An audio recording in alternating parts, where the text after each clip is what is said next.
Hello, BookTube. Apologies for the mangled appearance of my face. The obvious statement here is that shaving can be tricky when you have a very little sense of touch. But it won't deter us from the matter at hand. The matter at hand right now is the continuation of our Trollope read-along, Can You Forgive Steve Donoghue? Our read-along of Trollope's novel, Can You Forgive Her? The first of his Palliser novels. And we're now well into the book. We're now... the plot is now percolating right along.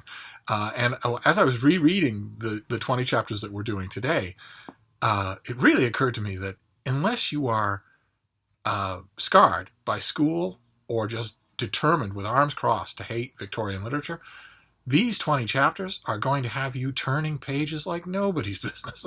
These are Trollope at his absolute best, knowing exactly what he's doing, and not risking much either. At the beginning of these 20 chapters, we mentioned last time that Trollope has some signature bits that he does. By the time he wrote this novel, he was a well-known, well-respected novelist. He had a large inherent readership who would read anything that he wrote. He made a huge amount of money for this book, and was very practical about his writing. So he didn't just take that as his celestial due. He considered that he earned that money and that following, and that therefore that following would want more of the same.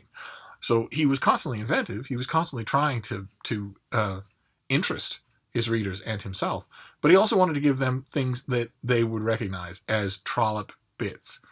We mentioned before a long fox hunting scene, almost de rigueur in Trollope from this point on. Also, it's missing in this book, but ecclesiastical politics. He did a wonderful job of portraying ecclesiastical politics in a way that Victorian audiences loved, so he often indulged them. And also in this series especially, politics, where he takes the reader where he himself failed to go, directly into the Chamber of Parliament, directly into the participating life of a member of Parliament. And those stretches, there's one at the beginning of these 20 chapters, can be a little trying, even for me. And as the Palliser novels go on, they occur regularly. And I'm not saying you're supposed to pat them on the head and send them off. They're interesting. But they are indulgences on Trollope's part in giving the reader what he thinks they want. And because of that, whether it's in Trollope's day or our own, such indulgences are always the things that will age the worst in any book, which is why authors shouldn't do them. But that's a harangue for another time. So in these 20 chapters, a lot happens. An old member of Parliament dies, and his seat in Parliament suddenly becomes contestable. And George Vavasor, the cousin of our heroine Alice Vavasor and the brother of Kate Vavasor, who comes into great prominence in these chapters. He's a problematic character. He's not likable. He's crude. He's self-centered. He's mysterious in all the nefarious ways you could imagine. And on top of all that, there's the not inconsiderable thing that the narrator doesn't like him. And he's also scarred physically. He has a physical scar down his face, which is almost never a good sign when it comes to Trollope. And he has an urge to get into Parliament. We don't know exactly why, except that maybe he can sponge more money out of more people that way. He doesn't seem to have any civic calling, and he doesn't seem to have any interest in Parliament either. But one way or another, he sees this election, this sudden election, as a chance to get in, but he needs money, and Alice has money. So he goes to her for money, a large sum of money, to help him with election expenses to get into Parliament. And she agrees, but her father, John Vavasor, who is, a dilettantish, distant father at the best of times, but he's concerned with money. He very much is concerned with money, even if it's not his own. He and John Gray, Alice's former jilted lover, who she was engaged to marry and then sort of shifted over in a sort of half-hearted, half-thought-out idea that she would return to the affair she'd previously had with her cousin George and marry him.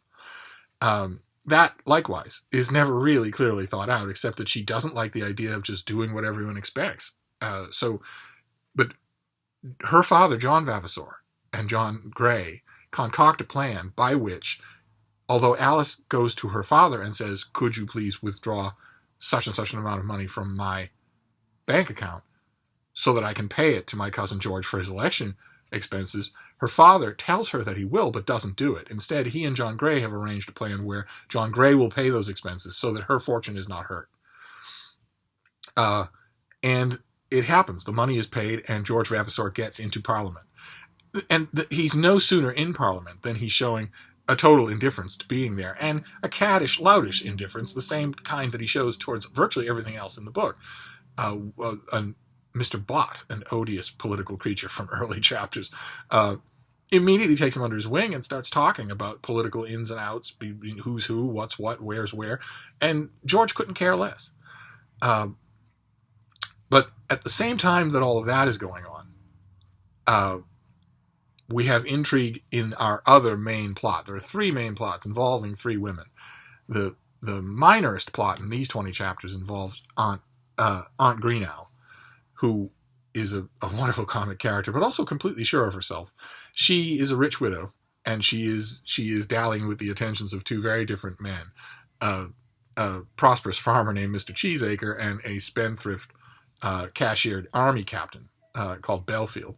And that is the least that we deal with in these chapters. These chapters mainly vie between our two big dramatic plot lines because these chapters are really the climax of the book.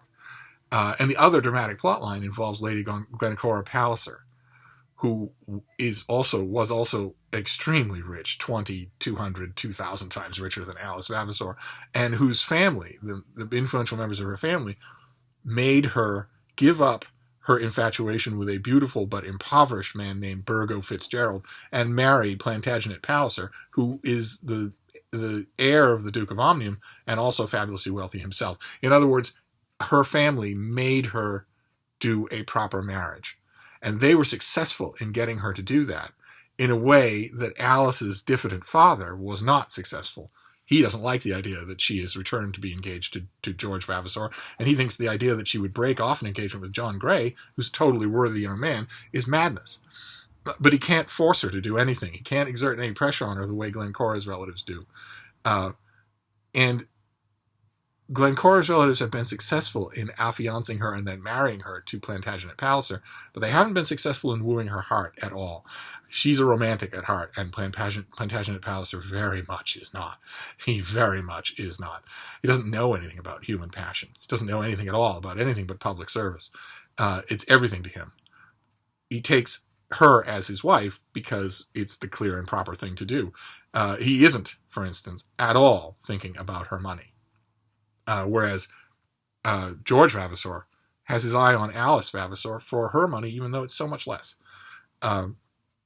And in the key chapters of these 20 chapters that we're reading, Lady Monk has a party in London. She's a thoroughly nefarious character, and she always throws a big, gigantic party in London. It's the talk of the town. Everybody goes there. It's a sprawling mansion in the town, although, ironically enough, cuttingly, Trollope says that it seemed bigger than it was.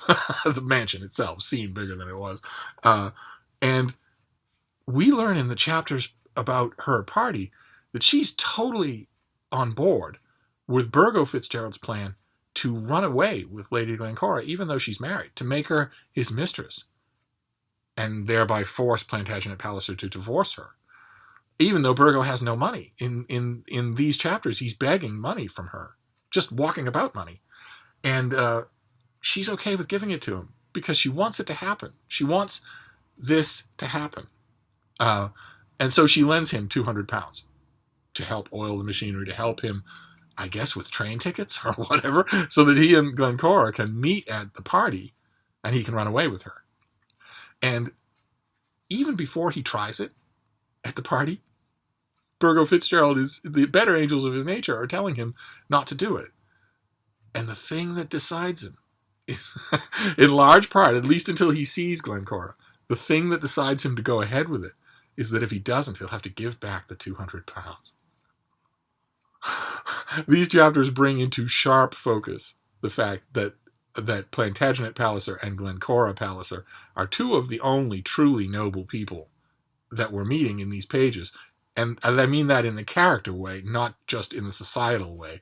But one way or another, Plantagenet Palliser doesn't think there's anywhere that his wife shouldn't be able to go. He absolutely refuses to hear any implication that because her former lover is going to be at this party, she should be either forbidden to go or heavily watched. He refuses to believe that, and makes a brief appearance at the party. They go. He makes a brief appearance at the party, but then he leaves. But there are two people who stay behind, Mrs. Marsham and Mr. Bott, both of whom think they're acting on Plantagenet Palliser's implied commands. It turns out they're not at all. Lady Glencora suspects them of being spies, her husband's spies, and that the only reason they're at this party is to keep an eye on her and report back to him what she does. He emphatically denies that when she makes the accusation directly to him. But one way or another, when she's at the party, the worst happens. Burgo finds her, and they passionately, the word we're told is recklessly, waltz, in full view of everyone, many times, until she's out of breath. And finally, he works up the courage with a lot of brandy in his system to ask her again, explicitly, to come away with him. He, it turned out earlier on, when she was at Matching Priory, walked around the house at night and managed to get a note to her, stashed in her writing desk, asking her to run away with him. So it's not completely new to her. She knows what's on his mind. And she has a very strong idea of what he's going to say to her when they stop waltzing. And he does. And it's an incredible scene. Because when it comes down to it, she doesn't do it. When it comes right down to it, her husband has been alerted by Mrs. Marsham that his wife is waltzing with Burgo Fitzgerald under the eyes of all of society, and that people are noticing it. It's not just an innocent thing. People are noticing it. Now, whether she's right or wrong about that, we don't know. But Mr. Palliser goes back to the party to collect his wife. He's not angry. He's not irritated. He just comes back to collect her. He figures it's a gallant thing to do, or at least that's what he says. And the instant he arrives, and maybe an instant before, Lady Glencora recovers herself, realizes that she can't do this thing, and goes with her husband. When he arrives, she puts a brave face on it and happily leaves with a smile on her face, and Burgo Fitzgerald slinks off. But before they go to bed for the night, her husband says, "In the morning, I'll want to talk to you about this." And she doesn't want to hear that, but in the morning they do talk. And it's a great conversation. I mean, Trollope's conversations are great anyway, but this is two people who don't really know each other, but whom we know really well. We know either of them better than they know each other, having a horribly awkward conversation. And it's amazing how their emotions are right on the surface. It's just wonderful. Like I said, it's absolutely page-turning. You can't stop reading. And she admits to her husband, "I don't love you, and you don't love me." Not in the way that a husband and wife should. And we're told during that scene that she still hasn't given up on the idea of perhaps running away with Burgo Fitzgerald. Right there in the conversation. And there's a wonderful moment. I mean, the passions are running high, especially when she accuses him of setting spies on her. He absolutely needs her to retract that. The passions are running high, but at one point, he very tentatively reaches his arm out to put it around her waist and says, "You're wrong about one thing at least. I do love you." It's just an amazing moment. We don't get many lines like that in 6 novels from Plantagenet Palliser. But we get it in that scene. And that scene is interrupted because the Duke of St. Bungay has come to their house specifically to talk to Plantagenet Palliser. And what he has to say is a bombshell. The process has been greenlit for Plantagenet Palliser to become Chancellor of the Exchequer, even though he's 30 years old. An unprecedented honor. Something that, as many characters point out, you can only expect to happen once in a lifetime. But before that moment, right before that moment, Plantagenet Palliser said not more than 10 minutes before, he'd already decided and said to Glencora, "Maybe the best thing is for us to forget this whole world, all of politics and everything else, implicitly, Burgo Fitzgerald, and just go away. Just leave London for a season." Even though being Chancellor of the Exchequer serving his country at that level is the only thing he's ever thought of. Like I said, it's the only thing he knows and the only thing he wants. So when the Duke arrives too late. And Plantagenet Palliser has to tell him, I must decline the offer. The Duke of St. Bungay is as amazed as we ever see him. We are going to see him in many, many novels. And he gets older and wiser and more sagacious as time goes on. But he's pretty old and wise to start with in this book. And yet he's flabbergasted. Actually calls him Palliser.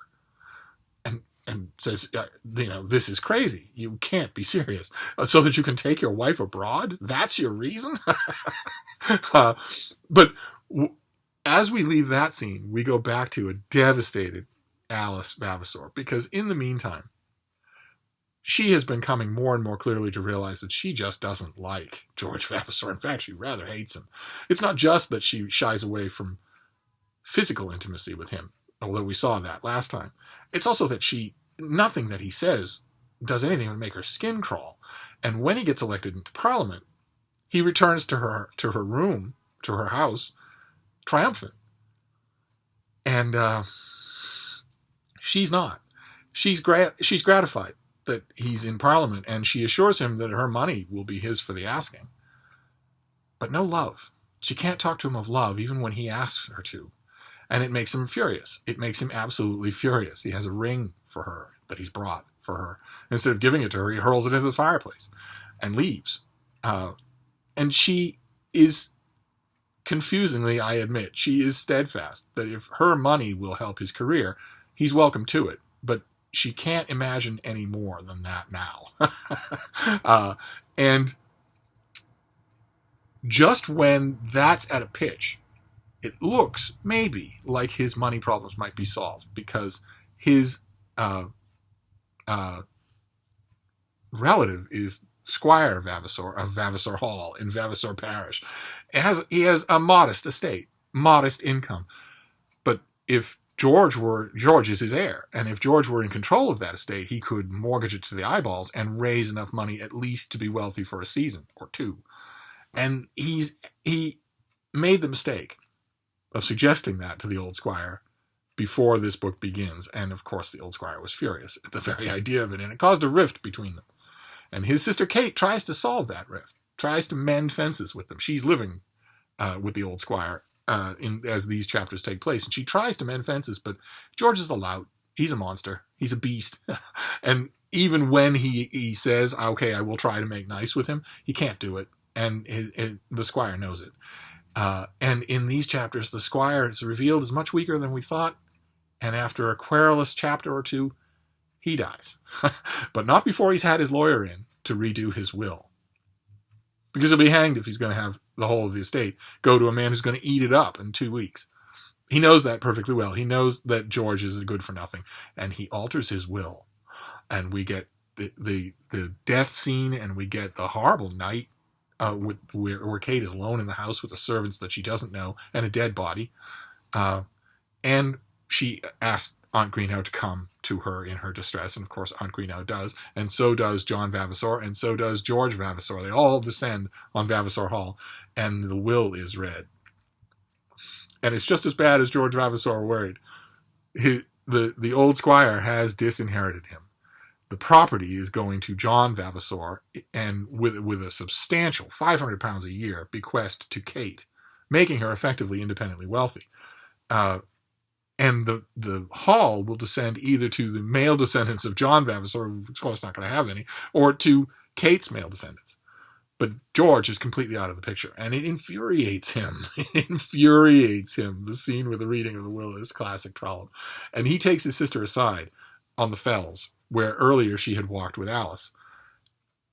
He takes her aside out in the wild, and he tells her what needs to happen here. I'm going to contest this will, and what needs to happen is that you need to get up in front of an inquest and say that the old squire wasn't right in his mind. You're the only one who was with him. If you say that, it will count a lot against the lawyer who came to him and said he is of sound mind. And she says she absolutely cannot do that. That would be perjury. He was perfectly sound in mind. He just doesn't like you. And George lays hands on her violently, hurls her to the ground, fractures her arm, and then wanders off across the fields like an animal in the rain. And she makes her way back to the hall, and everybody can tell what's happened. She won't admit it, but they all know.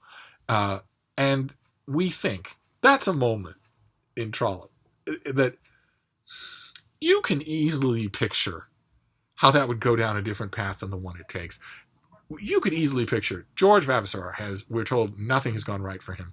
The partial parliamentary term that he bought his way into is quickly coming to an end, and then getting in again is going to be even more expensive. He's totally on the outs with Alice Vavasor, and he's been disinherited, and his sister will not lie on the chance of re-inheriting him. So nothing's going right for him at all. There's also one other thing. It's perhaps the thing that's bothering him the most. He finds out the plan that John Vavasor and John Grey had to pay his election expenses without touching Alice's money, and it infuriates him. And he goes and confronts John Grey at his London apartment, and John Grey throws him down the stairs. That's just not going to work well for George Vavasor either. All of this is preying on his mind, and you can easily see that moment. Everyone has turned you out. You are, as our narrator says, you are a beast on the field. Nothing has worked out for you.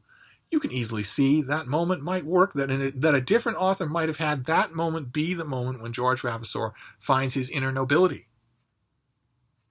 Wandering in the rain, completely miserable, at rock bottom, that he finds his humility. He says, my God, what a wake-up call. How have I been treating these people? And comes back out of the storm, a changed man, for the better. But that doesn't happen. That doesn't happen. Instead, Alice Vavasor, late in our chapters here, gets an astonishing letter from him about how he expects her to sign the little checks of personal finance that he has had his moneylender bring to her house. That he doesn't know why she hasn't done that. He doesn't know why she hasn't promised more money to him. But as she is affianced to him, he expects that she will sign these slips of paper. And she has no idea what's going on. She never thought she would hear from him again. Certainly isn't going to marry him. And the amount of money he's asking for is enormous. Almost all of her fortune. She hesitates, but the moneylender is obviously accustomed to people who hesitate. And eventually, just to get him out of the room, she signs the bills. And off they go. And that brings us to the end of the 40 chapters that we're reading now. The last chapter is Alice Vavasor's name gets into the money market. And the reason for that is because the bills that she signs, the money market in London knows perfectly well they're virtually worthless. It's a last desperate, completely pathetic ploy on George Vavasor's part, and it obviously isn't going to work. But that's how we land things here. So that brings us to the chapter 61, The Bills Are Made All Right. And for our next time, we're going to wrap this up. We're going to read the next 20 chapters. So we read from chapter 61, The Bills Are Made Right, to the final chapter that we're going to read here, which is, hang on a second. The story is finished within the halls of the Duke of Omnium, which is chapter 80. And what I want to know, mainly, I mean, feel free in the comments field to tell me anything you think about this, but what I mainly want to know for these 20 chapters is the diagnosis that I made at the beginning of this video, is it right? Did you feel that all of a sudden the story had picked up and you simply could not stop reading? I don't believe in these 20 chapters that Trollope puts a foot wrong anywhere, as far as in keeping the reader engaged.